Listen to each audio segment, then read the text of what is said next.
Hello, on new schedule now. Talk different, make different video. I'm not going to do that. Hey everyone, it's me, Tim. Today I want to talk about no game job too small. And this came up because I was watching a video interview with Leonard Borarsky from several years ago. I'm going to talk about it later and I will link it in the description because he mentioned something and I'm like, oh yeah, I was the same way. But I don't see people like that today. So I want to just talk about that no game job and subsequently no task on a game project is too small for you to do. Let me start at the beginning. I get asked a lot about how to get a job in the game industry. I have a video about it, link below. It's hard now to get a job in the game industry because there's been a lot of layoffs. There's a lot of very experienced people looking for a smaller number of jobs. It's not impossible. I mentioned that when I got a job, there was a very, very small pool of people looking for almost no jobs. Finding a game company was hard enough. Finding a job at that game company was well nigh impossible. But I did it, and I did it at 16 because I had a skill they needed, and I knew someone who worked there, and it all came together. But I was hired to make a tool, an art tool, for a cable set-top box, making a game for that. I didn't own that cable set-top box. I don't know anything about art. I could have gone, I don't think I am appropriate for this. But I didn't, because I really, really wanted a job. And it was experience. It was pure experience. So that led to me making my first professional PC video game, Grand Slam Bridge. There's a video on that below. But then, and I made that when I was in college. Then I went off to grad school. So for a few years, I made MUDs and learned about AI, because AI existed back then. And I got a master's degree in artificial intelligence, but I decided I'm going to leave grad school and I want to get back into the game industry. The very first interview I was at, I was told by someone that my master's degree was actually a disadvantage for me getting the job. I thought, oh, does it overqualify me? And he said, no, I just don't think people like you last long around here. You think it's beneath you and you go off and do something else. I didn't realize at the time, I realized it later, that he was saying that because that's how he felt. I discovered later in the later years that there were several tasks that particular individual felt were beneath him, and he would assign them to other people. I don't have time for that. I'm too good to do stuff like that. I'm too experienced to do stuff like that. And that was just how he thought. So he thought everybody thought that way. If you've watched my old videos on it, you'll find out that I was given projects I was not a good fit for. I was given my first project there not as a contractor. I did Barstow Construction Set as a contractor, but my first job was making Rags to Riches, a financial simulator. I didn't know anything about that. Even more, it was in Super VGA, which no one there had coded in yet, which is high resolution, lots of color. There's a video on Rags to Riches below. I was not a good fit for that, but I didn't say no because it was a game job and there was so much I could learn doing it. So of course I was like, yeah, I'll do it. That sounds great. I'll do it.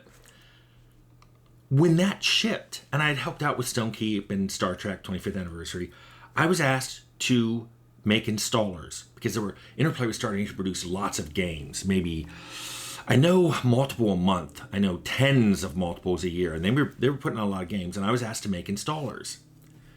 I know people who would have quit had they been asked to do that. Because by that point, it was 1993. I had been in the industry for 12 years. I had 3 games under my belt from 2 different publishers, 2 from Interplay and 1 from EA.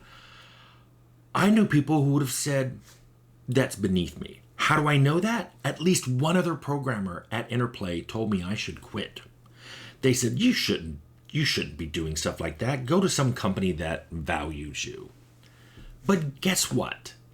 That task of making installers, which I quickly made a meta installer, my installer that generated installers, gave me time to play with engines and make multiple different engines, which directly led to Fallout being made.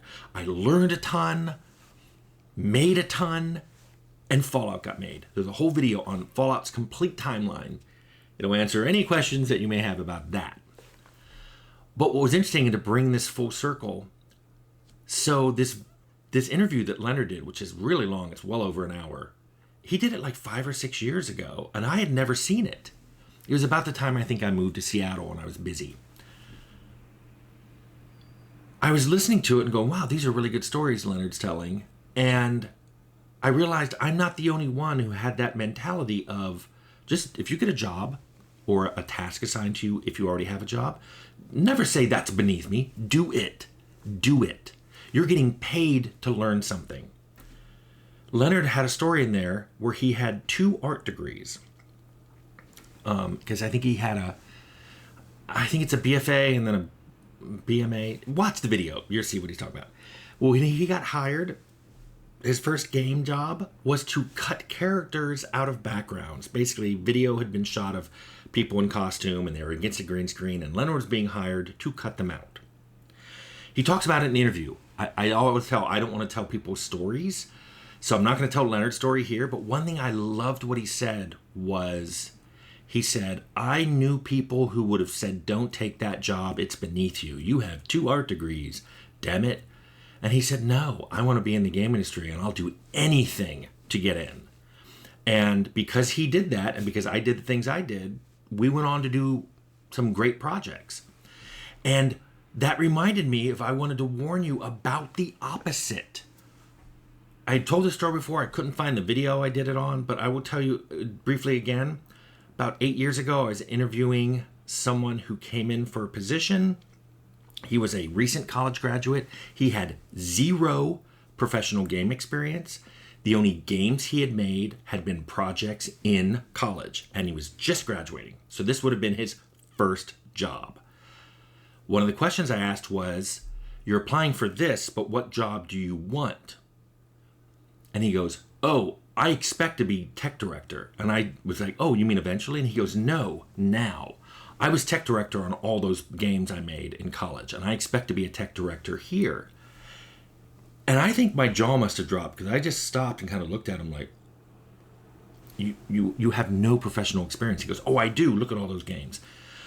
It was interesting that I had to explain to him that making a project in college during a quarter or semester did not transfer one-to-one to making a professional game over the course of many years with a large professional team. He did not want to hear that. He was like, I'm going to be a tech director. If that's not something that's offered here, I'll find a company that does it. We didn't hire him. And I'm worried that he may have discovered in a really harsh way that his idea of having everything handed to him up front was not going to happen. My whole point of this is, if you're applying for jobs, don't consider any job to be beneath you. If you have a few years of experience and you have to take a junior position, do it. If you have experience in nothing but RPGs and something opens up on an action game, do it. If your goal is to make a turn-based, story-driven game and you get put on some action game with almost no lore, do it. Because, and my warning is, this feeling of self-worth that's been instilled in you can easily transmute into having a huge ego and thinking things aren't good enough for you. If I had felt that way, or if Leonard had felt that way, you wouldn't have Fallout. You wouldn't have had a lot of other games. There's a lot of people out there that you know, famous game developers, who started out on the simplest, most mundane of tasks, because everybody has to learn somewhere. And I will tell you that doing some of those tasks makes you really understand and have empathy for the people who are doing those tasks on games you're in charge of. So my motto here is always get in, whatever you get assigned, get in there, do good work, and make a great game. Because there's no task too small for you to do.